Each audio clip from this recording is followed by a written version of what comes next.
Hey guys, welcome back. Today we're going to be talking about lift struts for camper shells. How to pick the right one if you are replacing these. Hopefully you have one you can measure, but if you don't, what measurements do you need to take to get the correct replacement?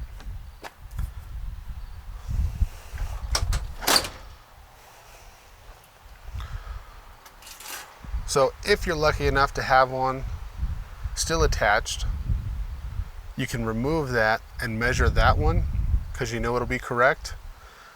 If you don't, you'll have to guess. But with a few measurements, we can approximate what lift strut we need. So I'm going to show you how to measure the one that you currently have, and then we'll move on to measuring if you don't have one on your vehicle already. And to remove these, they have a spring clip. You just pry out on it. Comes loose.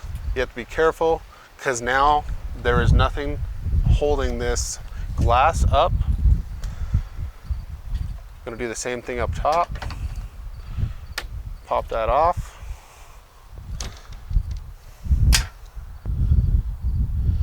And sometimes there will be numbers on here that give you a length and how strong it is. On this particular one, I didn't see any numbers that I could translate into a new usable number. When I looked on Amazon, most of them had a overall length and a PSI rating, and that's how much force it takes to collapse it. So the fully extended strut, you're going to want to measure from eye to eye.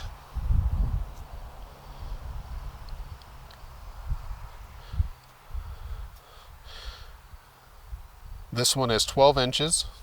Now getting a collapse measurement's a little more difficult.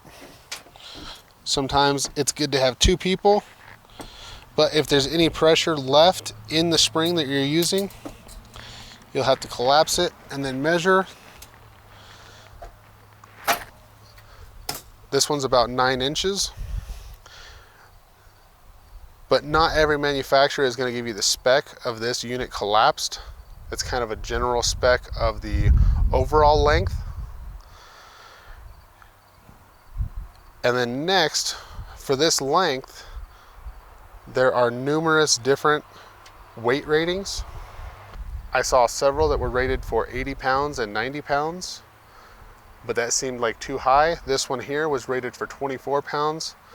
I figured that would work best because this glass isn't that heavy.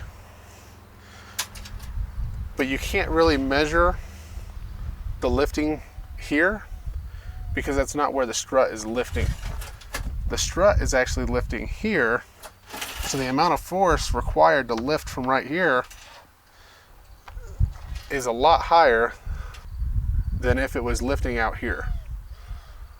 If you don't have a strut, if both yours are missing or broken, or you're adding some on, and you want to get your overall length, you're going to have to hold a measuring tape here to get your distance. Now, you may have to round it to the nearest available because anywhere in this operating range will work just fine for getting access into the back of the truck. So if I looked and that's about a foot, 12 inches, then I can go online. I can find what the nearest replacement strut length is that matches that. You can also crawl inside and measure from stud to stud to get the collapsed length, which is 9 inches. So I know that the replacement is going to have to be 12 inches extended and 9 inches collapsed. If the collapsed measurement was 8 inches, that would be fine because it gives me a little extra room. This here, I could probably drop down to an 11 inch, but I really can't extend past a 12 inch because the topper is not going to open that far. So when I was looking on Amazon, I ended up ordering the 24-pound strut. And luckily this one says right on it, 24 pounds. So if I ever need a replacement, I don't have to pull up my old records. I can look right at this unit and know what I need. Now I'm going to install these, and hopefully they are the correct strength for this lid. As I can see, I put one on, it holds the top up. It did it the same way with the old unit, and I'm assuming that it was worn out. I need to pull these ones off. It looks like this one isn't actually missing, it broke. And the quick detach couplers are still on there. Take those off